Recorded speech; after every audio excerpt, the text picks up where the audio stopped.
Then here you see President Trump walking up to the podium. Let's listen. I've been up here a lot. I've never seen a crowd like this. I think we need a ballroom, and that's happening. It's going to be a beautiful ballroom. This is really a lot of people, most I've ever seen in this room. And we're here for a very serious purpose, very serious purpose. Something's out of control, but we're going to put it in control very quickly like we did on the southern border. I'm announcing a historic action to rescue our nation's capital from crime, bloodshed, bedlam, and squalor, and worse. This is Liberation Day in D.C., and we're going to take our capital back. We're taking it back under the authorities vested in me as the President of the United States. I'm officially invoking Section 740 of the District of Columbia Home Rule Act. You know what that is? And placing the D.C. Metropolitan Police Department under direct federal control, and you'll be meeting the people that will be directly involved with that. Very good people, but they're tough, and they know what's happening, and they've done it before. In addition, I'm deploying the National Guard to help reestablish law, order, and public safety in Washington, D.C., and they're going to be allowed to do their job properly. And you people are victims of it, too. You know, you're reporters, and I understand a lot of you tend to be on the liberal side, but you don't want to get mugged and raped and shot and killed. And you all know people and friends of yours that happened. And so you can be anything you want, but you want to have safety in the streets. You want to be able to leave your apartment or your house where you live and feel safe and go into a store to buy a newspaper or buy something. And you don't have that now. The murder rate in Washington today is higher than that of Bogota, Colombia, Mexico City, some of the places that you hear about as being the worst places on earth, much higher. This is much higher. The number of car thefts has doubled over the past 5 years, and the number of carjackings has more than tripled. Murders in 2023 reached the highest rate probably ever. They say 25 years, but they don't know what that means because it just goes back 25 years. Can't be worse. Our capital city has been overtaken by violent gangs and bloodthirsty criminals, roving mobs of wild youth, drugged out maniacs and homeless people. And we're not going to let it happen anymore. We're not going to take it.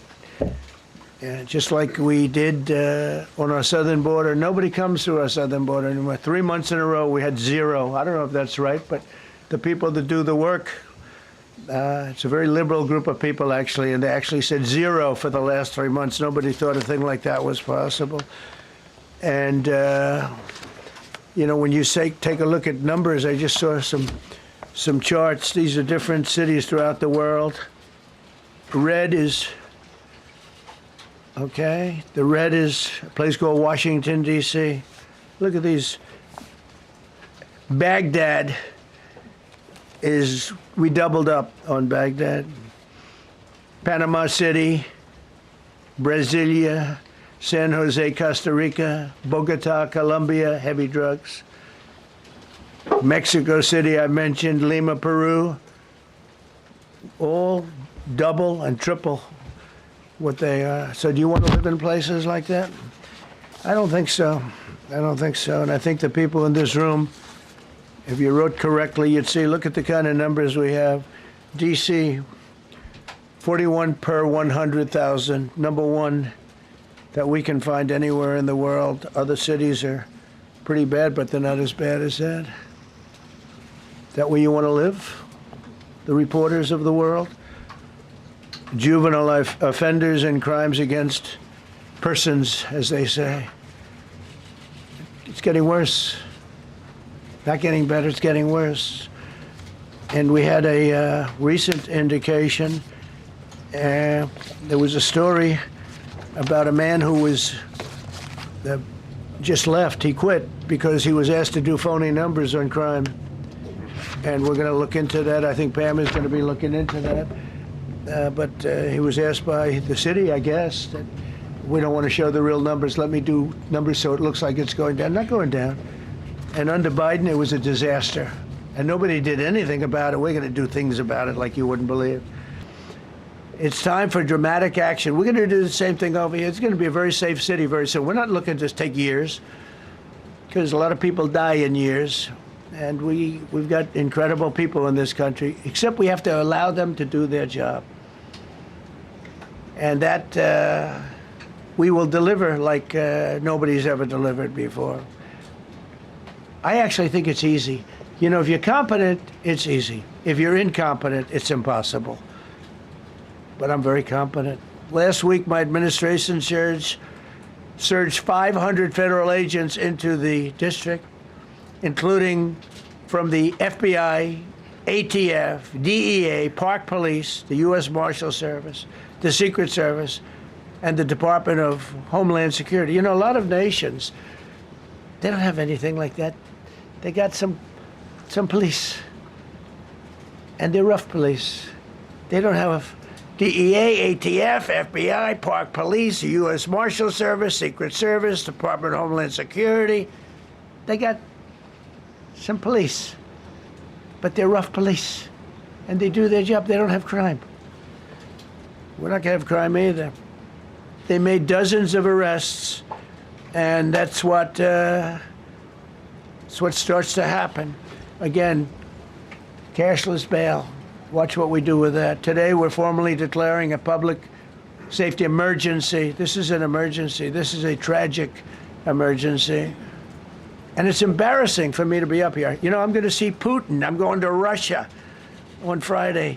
I don't like being up here talking about how unsafe and how dirty and disgusting this once beautiful capital was, with graffiti all over the walls. It's another part of it, by the way, because we're talking about safety, but we're also talking about beautification. We have the most beautiful, potentially, capital in the world. We always had.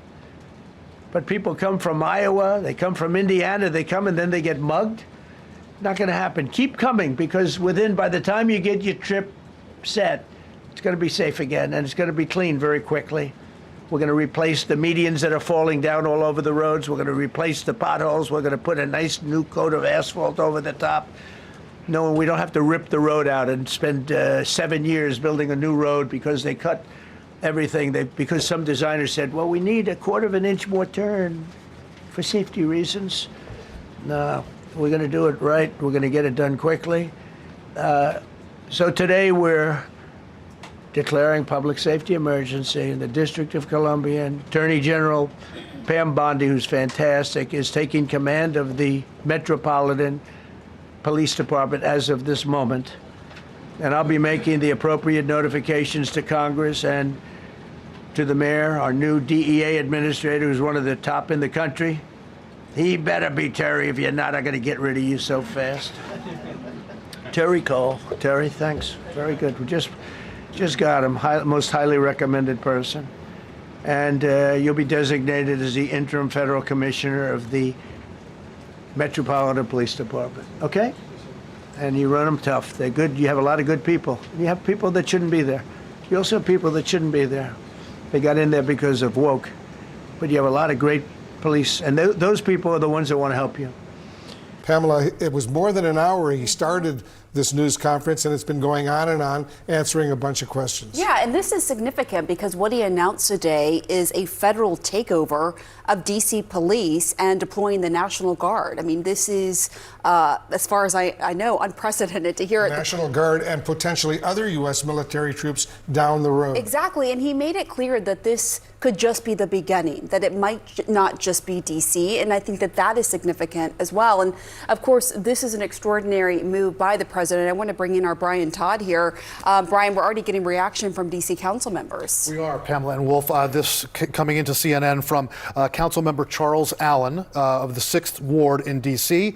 His post is, quote, "The president taking over local control of MPD and putting the U.S. military onto the streets of D.C. under the guise of public safety is wrong.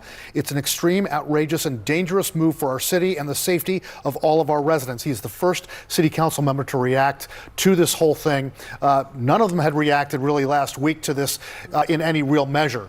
This is the first time a city council member has reacted and come out strongly on this. We're also reaching out to Mayor Muriel Bowser's office and the office of the Metropolitan Metropolitan Washington Police Department for their response. We started to reach out to them while this news conference was going on. No word back from them yet. The mayor has been fairly muted in her comments on this. She did speak out yesterday in an interview, but did not openly criticize the president for this. It's an extraordinary move. We have to point out, never before in American history has the U.S. president taken over control of the Metropolitan Washington, D.C. Police Department. How is this going to work on the streets? How is it going to work from a command and control standpoint? That is a huge, huge question. And of course, his threat to do this in other cities, we'll see how that plays out. I think you got to see how it really plays out here first. Right, and we should also note that he talked about moving the homeless population in D.C., thousands of people far away without offering those specifics. He didn't say where they were going. I want to bring in our senior White House reporter, Kevin Liptak. Kevin, you've been monitoring this very, very closely. What jumps out at you? Yeah, and I think the president's steps here to federalize the D.C. police force certainly very significant. What we didn't hear from the president was how long that would last. You know, the statute that he's using, the D.C. Home Rule Act, allows for initial federalization for 48 hours before notifying Congress.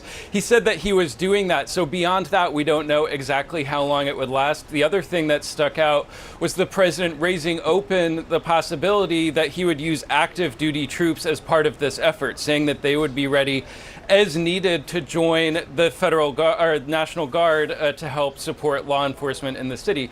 And you really did hear the president paint quite a dystopian picture of Washington, D.C., saying that it was overtaken by violent gangs, by bloodthirsty criminals, using this imagery that doesn't necessarily comport with a lot of people's experience in this city, but also with what the actual numbers show. You know, statistics do show that violent crime in Washington is falling since reaching a peak in 2023. The president's aides dispute some of those figures. You heard the president come out saying that some of those statistics might have been cooked, but really when you look at the numbers, what the president is painting is an image that doesn't necessarily match up with what the figures show, but also with what a lot of people's experience in the city is. And so a significant step by the president certainly today. All right, Kevin Liptak at the White House for us. Kevin, thank you very, very much.